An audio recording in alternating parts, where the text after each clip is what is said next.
If you like my dad's videos, please subscribe to QA Insights channel. Welcome to Learn JMeter series. In this season 4, episode 4, we are going to see about Groovy scripting in JMeter. The official definition of Groovy is as follows. It is an agile, dynamic programming language for the Java virtual machine. It includes features found in the languages such as Python, Ruby, and Smalltalk, and it uses syntax similar to Java programming language. Groovy has been submitted as a Java specification request to JCP community. The ID is 241. You can search it in the jcp.org for the ID 241. You can get the information about Groovy programming language. The current status is dormant because it's been inactive for many years, but now it is very active as a part of Apache Foundation. You can use Groovy either as a programming language or as a scripting language for Java. Back in 2007, 1.0 version got released and the latest version is 3.0.6. So it can be used as both static and dynamic typed languages. For example, if you were working in Jenkins, you could see the Groovy is the language used, and also in SOAP UI. So there are many products where the Groovy is an integral part of the ecosystem. So in this demo, we are going to see about only very few aspects of Groovy, such as comments, printing some values to the console, and we are going to see how to declare some of the variables which we work usually in JMeter. Now let us see a quick demo. Let us scratch the surface of Groovy and get started in the eventual videos for the advanced features. So this is my simple JMeter test plan where I have added only just a thread group. You can add the JSR223 element either as a preprocessor or post-processor, or you can use it as a sampler. So in this case, I am going with the sampler by right-clicking on Add, Sampler, and JSR223.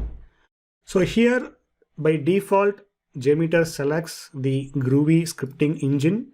But if you want to change, you can definitely change it. But the recommended language for JMeter is Groovy. And if you want to pass some of the parameters to the script, you can do that. Eventually, we are going to see how to use the parameters. And you can write your script either in the JMeter IDE, or you can use the Eclipse or IntelliJ IDE like this and save your file .groovy, and you can map it in JMeter. So if you are writing in this the script here, make sure you are checking this box, because it will improve the performance of your JMeter scripts during the execution. Okay, right now let us start with by writing comments. So how do you write comments in Groovy? So single line command, you can just use the /, 2 forward slashes means it's a single line comment. So this is a single line comment. And if you want to use multiple lines, you can use the /*, and if you enter, it will automatically fill for you, and you can write the multi-line comments.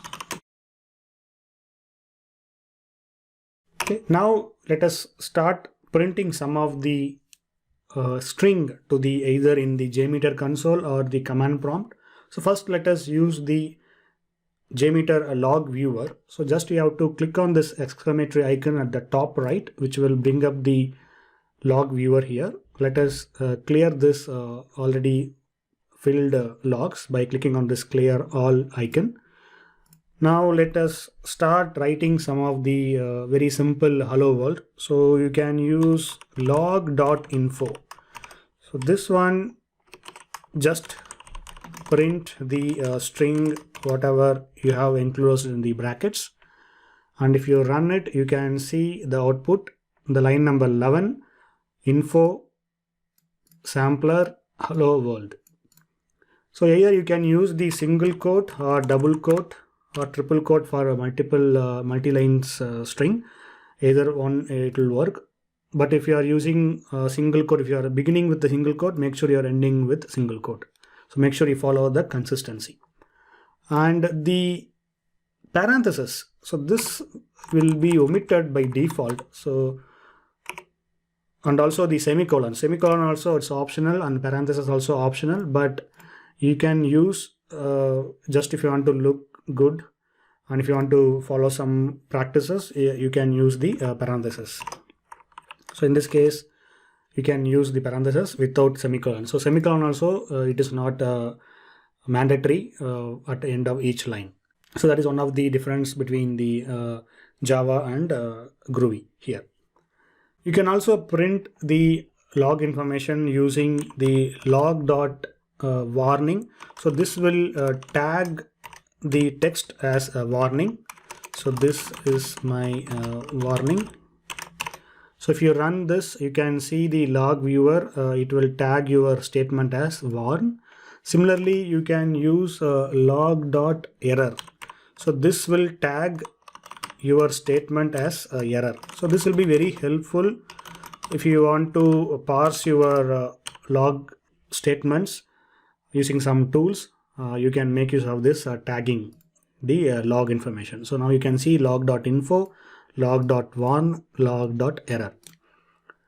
And if you want to print the string to the JMeter console, you can use it. So here you could see there are already I have printed a few of the statements before.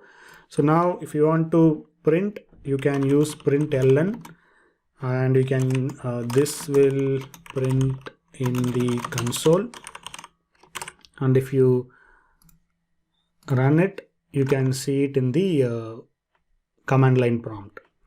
Similarly, you can use out.println. So this will use this script variables here. So out is one of the script variables, and this also prints in console. Now let us clear this and run it, and here also you can see the string. So this is how you work with the printing some of the string. So this will be very helpful for debugging purpose, and also if you want to give some information, logs and information, you can use these statements. Now let us see the variables, how to define variables in Groovy. So we are going to see the Groovy related variables, not the JMeter related variables like CTX vars. This will be seeing in the eventual videos. So now let us define a variable. Since Groovy is the dynamically typed language, no need to define the type of your variable. You can just define the variable name and the value, and then you can start working on that. For example, to define a variable, say I, which equals to 1, and here I want to print a log.info and the value of I,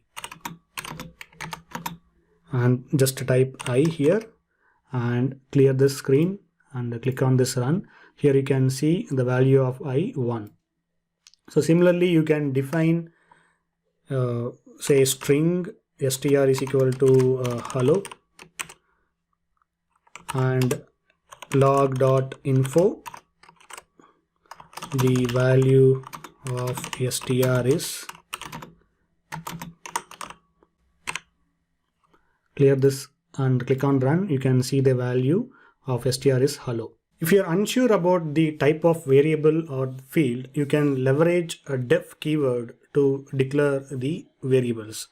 So just type def and you can mention the variable name, say I, and let us define I equals hello, and you can print ln I. So this will print hello in the console. So let us see it here. So I'm just keeping two of these together so that you can see the output here. And similarly, you can also use the var keyword. So var also you can use var j equals world and println j. So this will also print the value to the console here. You can also define the string using the keyword string say u equals test and println u. So this will also print inside the console.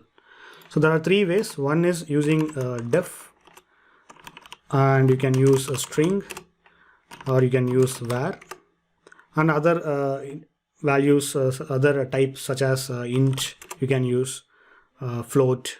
So whatever you use in Java, you can also use it in Groovy scripting. So that's the case on my side. If you have any questions, please let me know in the comments. In the eventual videos, you'll be seeing more concepts about Groovy in JMeter. Thank you. If you like my dad's videos, please subscribe to QA Insights channel.